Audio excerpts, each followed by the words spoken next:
Eunuchs. Thanks to Game of Thrones, I don't have to explain that to any of you. Usually you have to do a lot. A lot of explaining. A lot of Like, explaining. Varys. We all know what the eunuch is.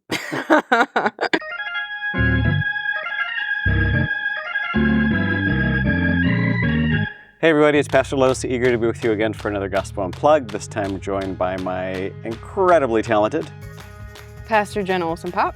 Colleague. Forgot Yeah.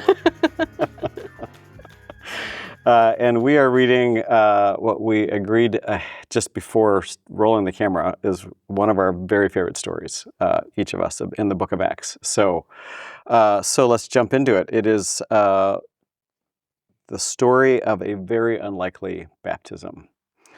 So St. Luke writes in the 8th chapter of the book of the Acts of the Apostles, "Then an angel of the Lord said to Philip, 'Get up and go toward the south to the road that goes down from Jerusalem to Gaza. This is a wilderness road.'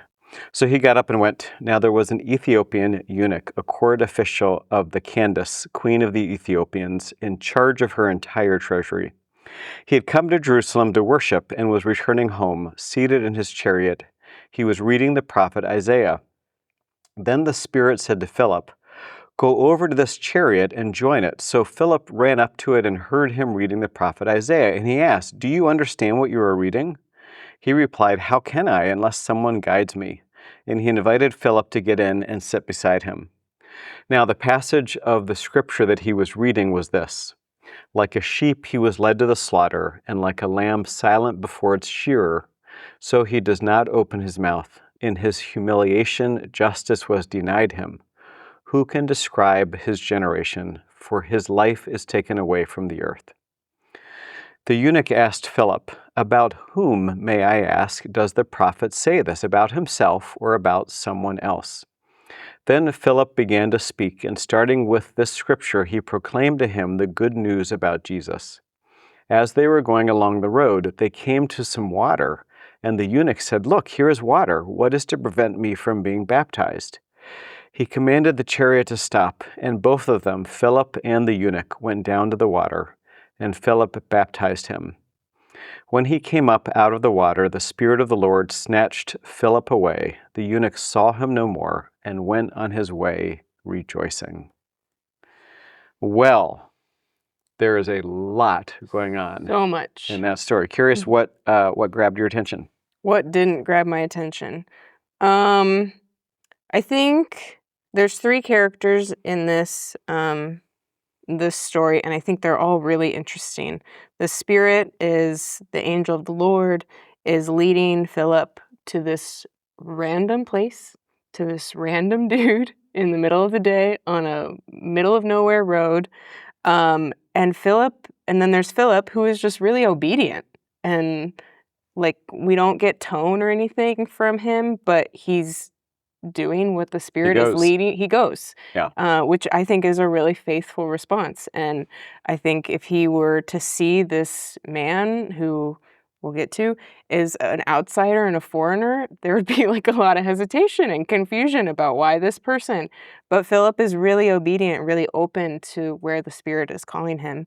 And then obviously the Ethiopian eunuch, which who is an outsider, who's a foreigner, who's African, who is not from Jerusalem, but is traveling to and from Jerusalem to worship.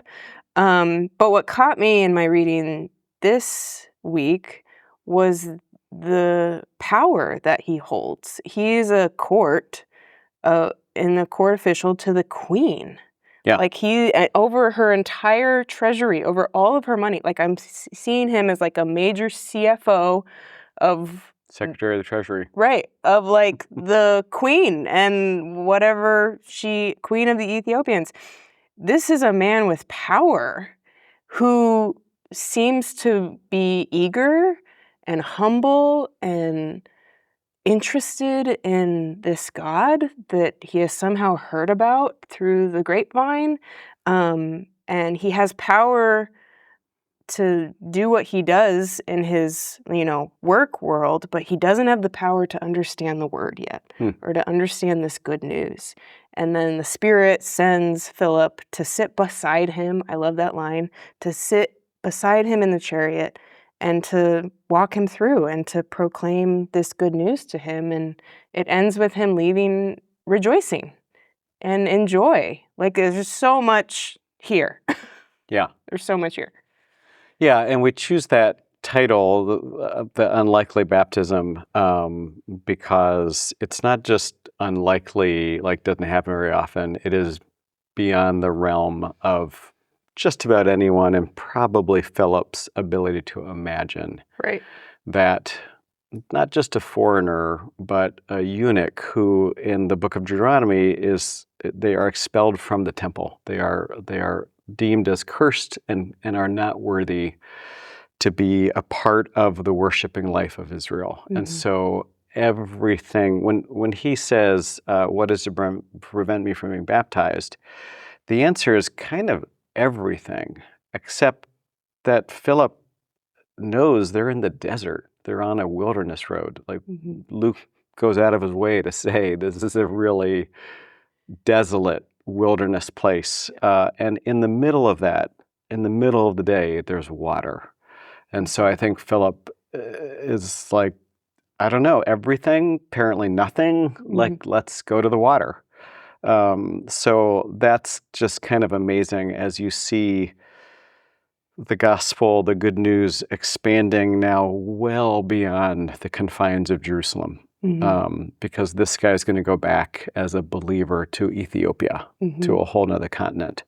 And so to your point, what happens when you are obedient to the Spirit? What happens when you are open to being surprised? What happens when you are willing to think something was impossible and suddenly it is possible? All kinds of things happen, which is pretty cool. This story really highlights the power of the good news of Jesus Christ. Like that this isn't just something we believe or think about, that it actually, I don't, like, there are no words. It shows up in such surprising ways that, like, we can't explain or rationalize away or even science away. Like, it's just so unexpected and unimaginable. And look, here is water. Like, Yeah. I think the power of the story and the power of the Spirit to overcome obstacles. I mean, this is what is to prevent, well, everything except the Spirit's there. So it's not an obstacle anymore. And I think that's one of the themes that weaves itself through the book of Acts, that when things look really unlikely or difficult, they are until the Spirit's on the scene, and then all kinds of things are possible, which is really cool. So along those lines, we always offer folks a question or two to think about on their way to Sunday worship. So what do you have? Yeah. One of the things that struck me about this story is that the Ethiopian eunuch needed someone else, that he needed a community, he needed a friend. God was always with him, the Spirit was always present, but Philip was sent to guide him and to sit beside him. So who is the Spirit calling you to sit beside right now? Who is the Spirit calling you to proclaim this good news to in their chariot? And with whatever questions they're asking, another thing that strikes me is that Philip listened first.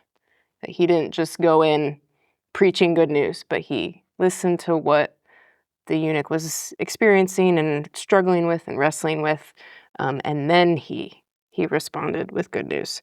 And then another question is just, what is preventing you from living this full, rejoicing life in faith, in the promise of your baptism, the promise that of grace that is given to you no matter what? There is nothing preventing this grace from being given to you anew every morning. And what is preventing you from really living into that, whether you're a CFO or a secretary of the treasury or whatever you are in your place in the world? This is a gift that's been given to you against all odds, and you get to live in that new life. So, all right, here we go. Here we go. See you at church.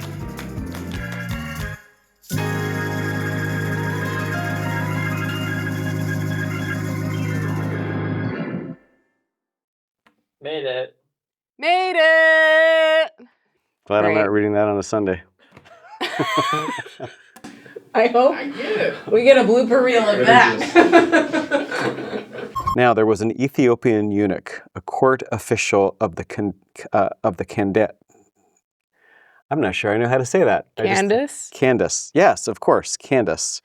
I'm just going to back up a phrase. Now, there was an Ethiopian eunuch, a court official of the Candace, queen of the Ethiopia. I'm sorry. What is sorry. the deal? I Why don't is know. that hard?